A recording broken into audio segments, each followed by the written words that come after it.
दिया अच्छी बात नहीं है। कहते क्यों? कहने लगे इसमें परीक्षित की कोई गलती नहीं है, गलती उस कलयुग की है जो करवा रहा है।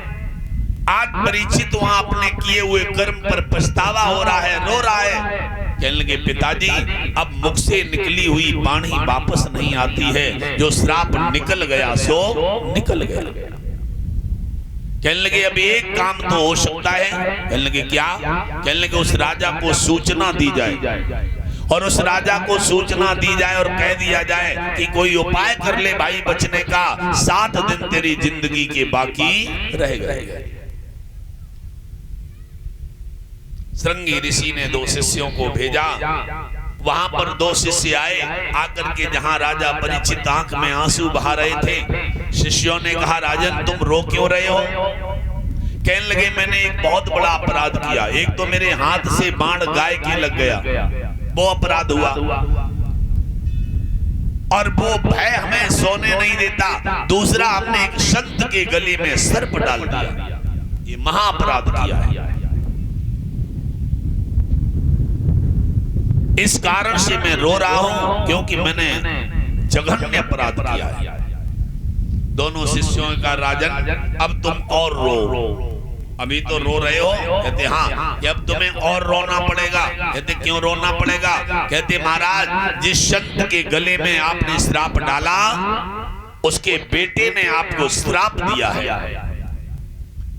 जिसके गले में सर्प डाला उसके बेटे ने आपको श्राप दिया। आज के ठीक 7वें दिन तुम्हारी मौत हो जाएगी, मृत्यु तुम्हें डसेगी। राजा परीक्षित ठट्ठा मार के हंसने लगे। जो रो रहा था वो हंसने लगा।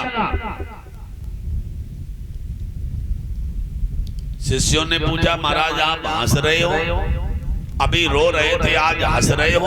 अरे 7वें दिन मौत हो जाएगी, आप हंस रहे? कहते मैं इसलिए हंस रहा हूं कि जो हमने कर्म किया है उसका फल हमें यही मिल गया है, इसलिए हम हंस रहे हैं। अब वहां हमें कोई फल भोगना नहीं पड़ेगा।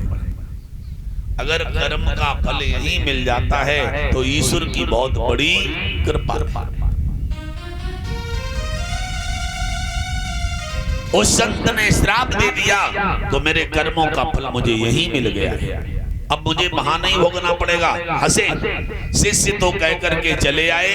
राजा परीक्षित वहीं विचार करने लगे कि अब हमें क्या करना चाहिए। सोचने लगे 4 बेटे हैं, 4 की शादी होगी, और मैंने ये तो सुना है कि जो राजा होता है उसे नरक में जाना पड़ता, क्योंकि कोई न कोई अन्याय हो ही जाता है। उसी समय महाराज परीक्षित ने अपना मुकुट उतारा और मुकुट उतार करके सिंहासन पर रखा है और सिंहासन को प्रणाम किया है और पीले वस्त्र पहने हैं।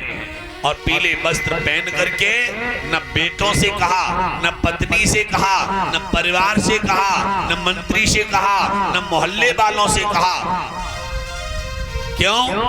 कहते जब अच्छा कर्म करो, कहीं भजन करो, सत्संग करो, तीर्थ करो तो बुलावा की जरूरत नहीं है। आजकल लोग कोई गलत काम करते हैं तो चुपचाप करते हैं, और धर्म करते हैं तो ढिढोरा पिटवाते हैं कि हमने ये प्रसाद चढ़ाया है।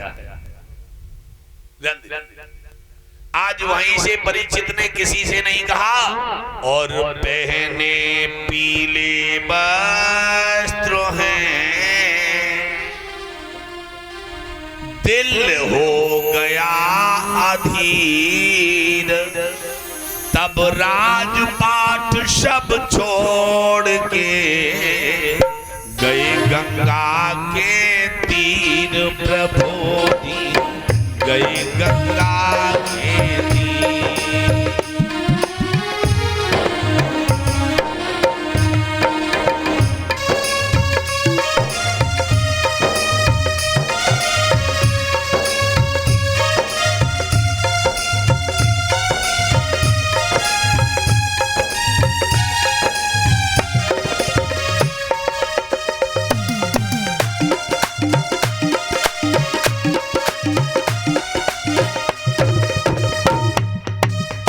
गंगा मैया की जय हो। आज राजा सब कुछ छोड़कर गंगा के किनारे रहा।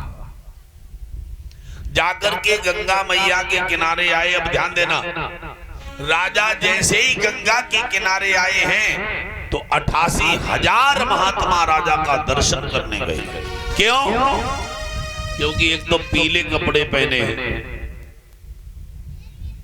एक तो पीले वस्त्र पहने हैं राजा ने, और दूसरे राजपाट छोड़ दिया है। तो त्यागी महापुरुष का दर्शन करने के लिए बड़े बड़े महात्मा आए हैं। त्याग का फल बहुत बड़ा होता है, त्याग का पद बहुत बड़ा है। त्यागी जितना बड़ा पद संसार में किसी का, भगवान कहते हैं कि त्यागी साधु ममो दुर्लभः।